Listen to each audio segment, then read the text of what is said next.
ओम आरोग्यमस्तु। Hymns जीना सीखो से मैं डॉक्टर जयनारायण।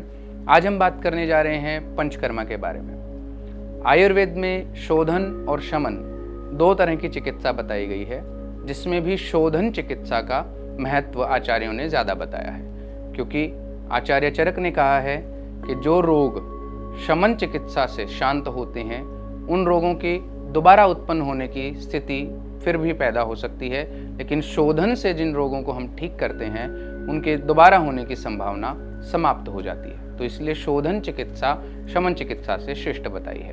और शोधन चिकित्सा करने के लिए जो हमारे पास मेथड होता है उसको हम बोलते हैं पंचकर्मा। अब पंचकर्मा क्या है? जैसा कि नाम से ही सिग्निफाई हो रहा है कि 5 कर्म या क्रियाएं जिनके द्वारा हम बॉडी को न सिर्फ स्वस्थ करते हैं बल्कि बॉडी की हीलिंग और रिपेयरिंग कैपेसिटीज़ को हम बढ़ा देते हैं। रोगियों में रिजुविनेशन को हम बढ़ावा देते हैं। पंचकर्मा में 5 थेरेपीज मुख्य रूप से होती हैं, जिसमें वमन, विरेचन, बस्ती, रक्तमोक्षण और नस्य शामिल हैं। वमन की अगर हम बात करें तो दिस इज मेडिकली एमेसिस कराना, यानी कि कुछ दवाइयाँ देके कंट्रोल्ड वोमिटिंग कराना।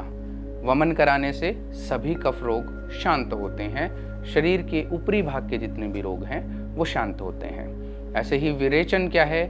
मेडिकली कंट्रोल्ड पर्गेशन, यानी कि मेडिकली कंट्रोल्ड तरीके से व्यक्ति को दस्त लगाना या पेट साफ करना विरेचन कहलाता है। इसी तरह से बस्ती कुछ मेडिकेटेड ऑयल और हर्ब्स को एनल पैसेज से हम पेशेंट के कोलोन तक पहुंचाते हैं, जहां पे वो दवाइयां पहुंच करके रिजुविनेशन का काम करती हैं, रोगों का नाश करने का कार्य करती हैं।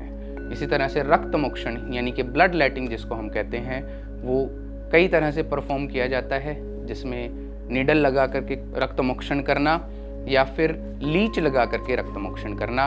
ऐसा करने से भी स्किन से रिलेटेड और ब्लड से रिलेटेड जितने भी डिसऑर्डर्स हैं वो शांत हो जाते हैं। और last but not the least, नस्यम जो है वो हमारे सिर के सभी रोगों के लिए बेहद फायदेमंद है। और आज के समय में जहां हमें एंजाइटी, डिप्रेशन, स्ट्रेस सबसे ज़्यादा होती है, तो उस समय में नस्यम जो है वो इंस्टेंट रिलीफ देता है, आपको काम करता है और आपके स्ट्रेस को कम करता है।